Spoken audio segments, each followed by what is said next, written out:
আমার মামি খুবই মিষ্টি স্বভাবের এবং সুন্দরী ছিলেন এবং তাকে আমি অনেক শ্রদ্ধা করতাম।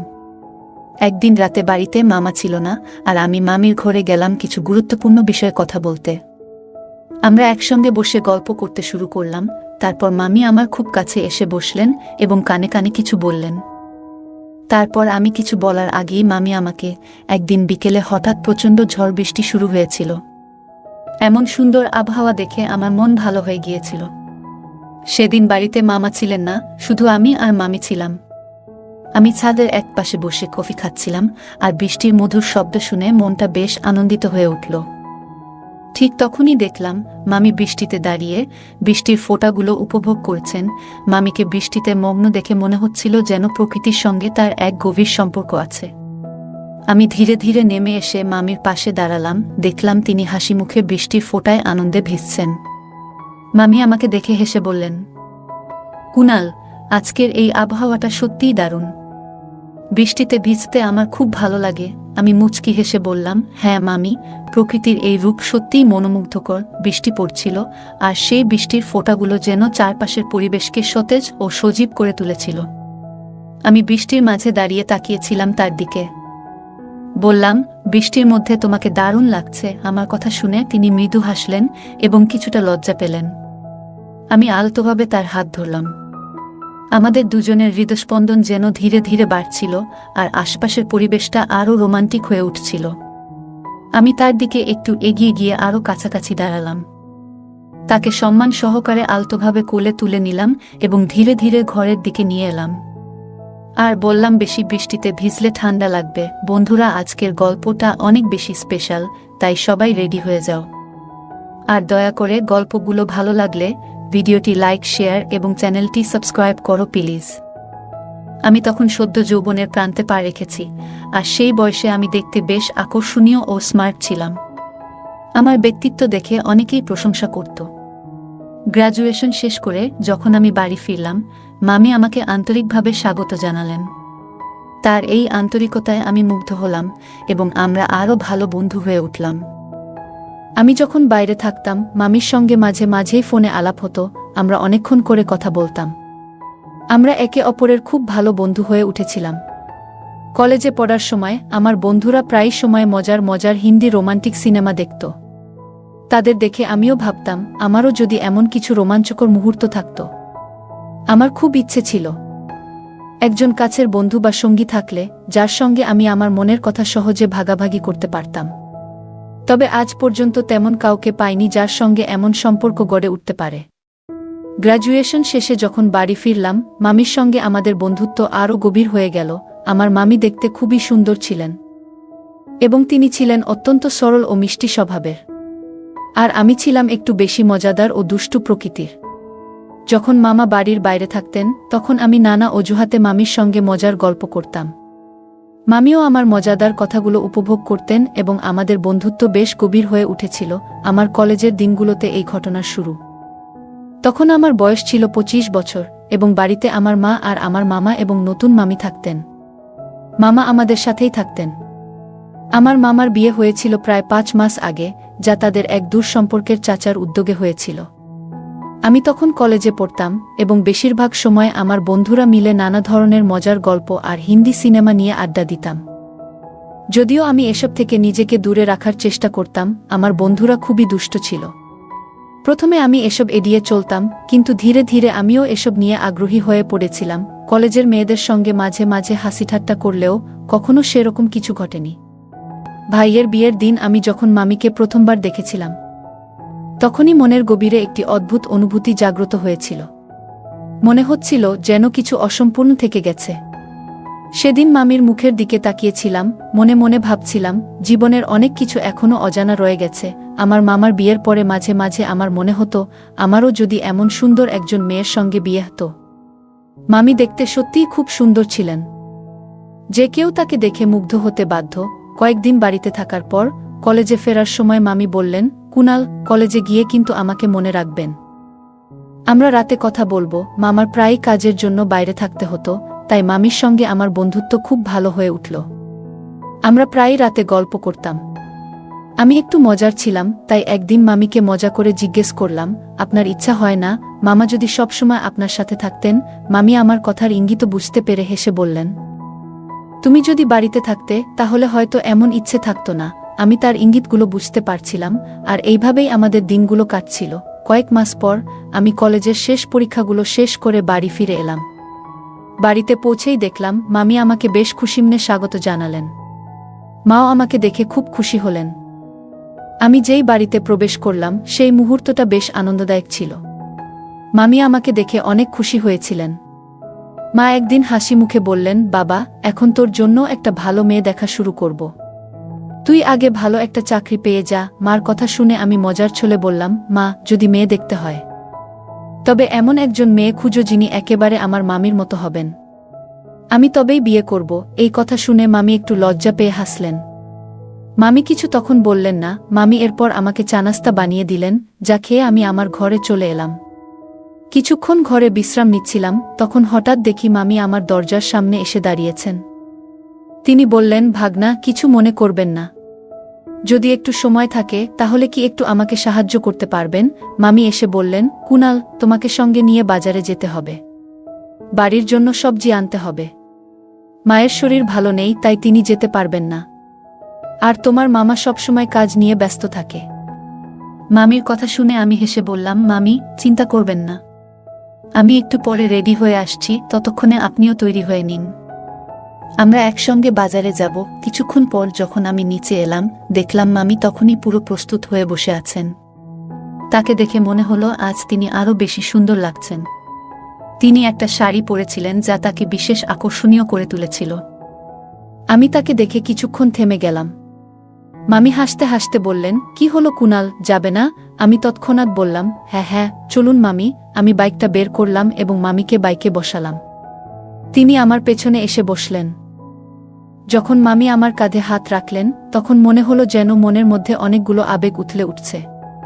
আমাদের বাড়ি থেকে বাজার প্রায় 25 মিনিটের দূরত্বে ছিল, কিন্তু আমি খুব ধীরে বাইক চালাচ্ছিলাম।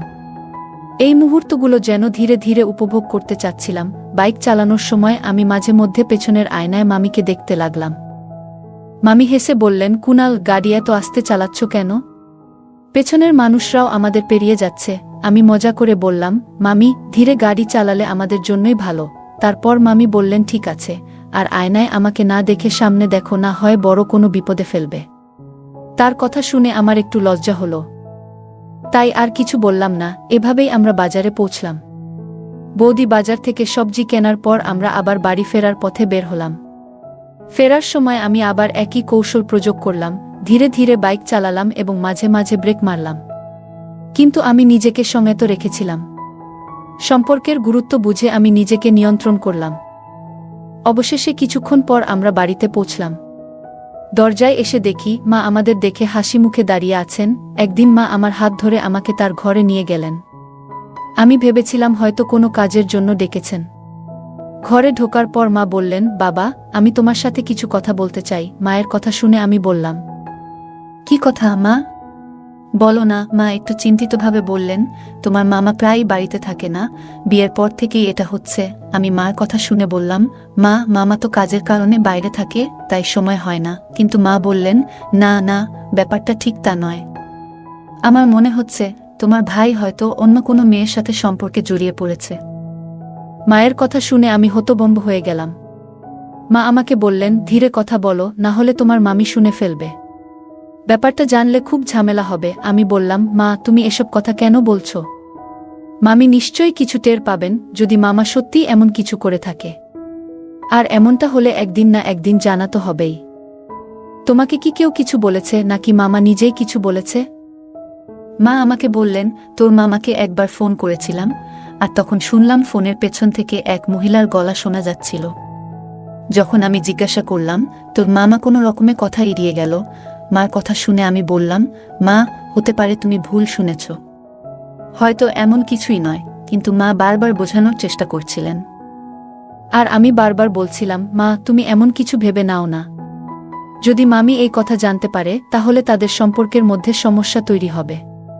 যতক্ষণ না পর্যন্ত সত্যিটা জানা যাচ্ছে, তুমি এই কথা নিয়ে কাউকে কিছু বলো না। মা আমার কথা শুনে একমত হলেন, তারপর শান্তভাবে তার ঘরে চলে গেলেন। আমি আমার ঘরে এসে বাথরুমে গিয়ে গোসল করতে লাগলাম। গোসল শেষে বাইরে এসে দেখি মামি আমার ঘরের চেয়ারে বসে আছেন। মামিকে দেখে আমি অবাক হয়ে গেলাম। আমি কাছে যেতেই মামি বললেন, কুনাল, দেখুন না, আপনার মামা আমাকে একদমই সময় দেন না। তিনি প্রায় বাড়িতে থাকে না। আজকেও আমি তাকে বলেছি আপনি বাড়ির কাছে এসেছেন, কিন্তু তাতেও উনি আমাকে দেখতেও আসলেন না। মামির কথা শুনে আমার মনে আবার মায়ের কথাগুলো ফিরে এলো। আমি মনে মনে ভাবলাম, হয়তো মা যা বলছিলেন তা কিছুটা হলেও সত্য হতে পারে। কিন্তু আমি মামিকে কিছু বোঝাতে না দিয়ে বললাম, হয়তো তিনি কাজে ব্যস্ত আছেন, তাতে কিছু মনে করার দরকার নেই। তিনি কাল নিশ্চয়ই আসবেন। এরপর আমি ধীরে ধীরে মামির কাছে গিয়ে তাকে সাহস দিলাম। মামির সাথে আমার খুব ভালো বন্ধুত্বপূর্ণ সম্পর্ক গড়ে উঠেছিল। আমরা একে অপরের সাথে অনেক সময় নিজেদের মনের কথা শেয়ার করতাম। আমি তখনও ভেজা চুল নিয়ে দাঁড়িয়েছিলাম। মামি হঠাৎ এসে আমার মাথা তোয়ালে দিয়ে মাথা মুছতে শুরু করলেন। মামির এই ছোট ছোট যত্নশীল আচরণগুলো দেখে আমার মনে তার প্রতি গভীর ভালোবাসা জন্মাতে শুরু করেছিল। একসময় আমার মনে হলো যদি তাকে কাছে টেনে নিই, কিন্তু সঙ্গে সঙ্গে আমি নিজেকে সেই চিন্তা থেকে বের করে নিলাম। মনে হলো এটি একদমই ভুল। রাতের খাবারের পর আমি আমার ঘরে এসে ঘুমিয়ে পড়লাম। সারাদিনের ক্লান্তিতে কখন যে ঘুমিয়ে পড়েছিলাম টেরই পাইনি। রাত আনুমানিক 2টার দিকে হঠাৎ আমার ঘুম ভেঙে যায়। আমি শুনতে পেলাম বাড়ির কোথাও থেকে কান্নার হালকা আওয়াজ আসছে। আমি ধীরে ধীরে সেই আওয়াজ অনুসরণ করতে লাগলাম। বাইরে এসে বুঝলাম আওয়াজটা মামির ঘর থেকে আসছে। আমি দ্রুত সেখানে গেলাম এবং দরজার বাইরে দাঁড়িয়ে শুনতে পেলাম মামি আমার মামার সঙ্গে কথা বলছেন ফোনে। তিনি কান্নার মধ্যে বলছিলেন, আমাদের বিয়ে হয়েছে পুরো 6 মাস, কিন্তু তুমি আমার জন্য কখনোই সময় দাও না। যদি আমাকে পছন্দ না করতে তাহলে এই বিয়ে করলে কেন? তুমি কি আমাকে ধোঁকা দিতে চাচ্ছ? তুমি যদি আমার সাথে সংসার না করো সেটাও বলে দিলে তো হয়। কেন আমাকে তুমি কষ্ট দিচ্ছ? এসব বলে তিনি অনেক কান্না করতে থাকলেন। মামি খুবই কষ্টে ছিলেন। আমি এইসব কথা শুনে আবার নিজের ঘরে ফিরে এলাম। মনে মনে ভাবতে লাগলাম, মা যা বলছিলেন তা কি তবে সত্যি? আমি ভেবেছিলাম যে হয়তো মামা অনেক কাজে ব্যস্ত আছেন, তাই এ বিষয়ে অতিরিক্ত চিন্তা করার কোনো প্রয়োজন নেই। আমি হয়তো ভুল ভাবছিলাম, তাই মনে মনে সিদ্ধান্ত নিলাম যে কাল থেকে আমি মামির আরও ভালোভাবে যত্ন নেব। সকালে উঠেই আমি সরাসরি রান্নাঘরে চলে গেলাম। গিয়ে দেখলাম মামি সেখানে বাসন পরিষ্কার করছেন। আমি চুপচাপ পাশে দাঁড়িয়েছিলাম। আমাকে দেখে মামি হেসে বললেন, কুনাল, আপনি এখানে কি করছেন? আমি বললাম, মামি, আপনি একদম চিন্তা করবেন না। আপনার যদি কোনো কাজ থাকে তবে আমাকে বলুন, আমি আপনার সব কাজ করতে প্রস্তুত। মামি হেসে বললেন, তুমি কি সত্যিই আমার সব কাজ করতে পারবে? তুমি কি আমার কাজগুলো করতে রাজি? মামির এই কথা আমার কিছুটা অদ্ভুত লাগছিল। তার গভীর চোখের দৃষ্টিতে কিছু যেন লুকিয়েছিল। আজ তার ব্যবহারে কিছু আলাদা ছিল। মনে হচ্ছিল তিনি আমাকে বিশেষ কিছু বলতে চাচ্ছেন, যা আমি ঠিকমতো বুঝতে পারছিলাম না। আমি সোজাসুজি বললাম, হ্যাঁ মামি, আমি আপনার সব কাজে সাহায্য করব। তখন মামি হেসে বললেন, ঠিক আছে, সময় এলে আমি তোমাকে বলবো, তখন দেখব তুমি কতটা আমাকে কাজে সাহায্য করতে পারো। এরপর থেকে আমি মামির আশেপাশেই থাকতাম, যেন তার কোনো প্রয়োজন হলে সাথে সাথেই সাহায্য করতে পারি। আমি সবসময় চেষ্টা করতাম যেন মামিকে খুশি রাখতে পারি। একদিন মামিকে একটি সিনেমা দেখানোর জন্য বাইরে নিয়ে গিয়েছিলাম। সিনেমাটা কিছুটা ভৌতিক ছিল, তাই মামি ভয়ে আমাকে শক্ত করে ধরে রেখেছিলেন। মামির এই আচরণে আমার মনে কিছু অনুভূতি জাগ্রত হচ্ছিল, কিন্তু আমি সেগুলো নিয়ন্ত্রণে রাখার চেষ্টা করছিলাম। আমি দেখছিলাম যে মামি আমার কাছে আসতে চাইছেন, কিন্তু আমি ঠিকভাবে বুঝতে পারছিলাম না তার এই ব্যবহারের কারণ। আমি চেষ্টা করছিলাম যাতে আমরা দুজনেই ভালো থাকি। সিনেমা শেষ হওয়ার পর আমরা যখন বাড়ি ফিরছিলাম তখন রাত ছিল এবং শীতের হাওয়া বইছিল। মামি হালকা ঠান্ডায় একটু কাঁপছিলেন। এমতাবস্থায় আমি মামির জন্য নিজের চাদর এগিয়ে দিলাম এবং মামি ধীরে ধীরে আমার পাশে একটু ঘেঁষে এলেন। এই ছোট ছোট মুহূর্তগুলোতে আমাদের মধ্যে এক অদ্ভুত ধরনের বোঝাপড়া তৈরি হচ্ছিল। আমি সবসময় তার পাশে থাকতে চাইতাম এবং তাকে সুরক্ষিত অনুভব করানোর চেষ্টা করতাম।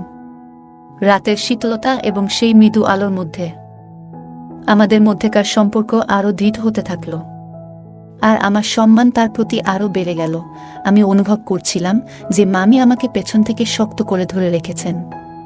তার এই আচরণে আমার মনে এক ধরনের অস্বস্তি হচ্ছিল এবং আমি বুঝতে পারছিলাম না ঠিক কিভাবে এর প্রতিক্রিয়া জানাব। বাইকটি ধীরে ধীরে চালিয়ে আমরা অবশেষে বাড়ি পৌঁছালাম। বাড়িতে গিয়ে দেখি মামা উপস্থিত আছেন। মামি মামাকে দেখে খুব খুশি হয়েছিলেন, কিন্তু হঠাৎ তার পিছনে একজন অপরিচিত মেয়েকে দেখলাম। তাকে দেখে আমরা দুজনেই অবাক হয়ে গেলাম। মা পাশেই বসেছিলেন, চোখে জল নিয়ে কাঁদছিলেন। আমি তার কাছে গিয়ে জিজ্ঞেস করলাম, মা কি হয়েছে? মা তখন বললেন, তোর মামা আবার বিয়ে করেছে, আর বলছে যে এই মেয়ের সাথেই জীবনের বাকি দিনগুলো কাটাতে চায়। এই কথা শুনে মামি সম্পূর্ণ ভেঙে পড়লেন এবং চিৎকার করে উঠলেন। তিনি ক্ষোভে মামার দিকে তাকিয়ে বললেন, তাই তুমি প্রতিদিন রাতে আমার কাছ থেকে দূরে থাকছিলে?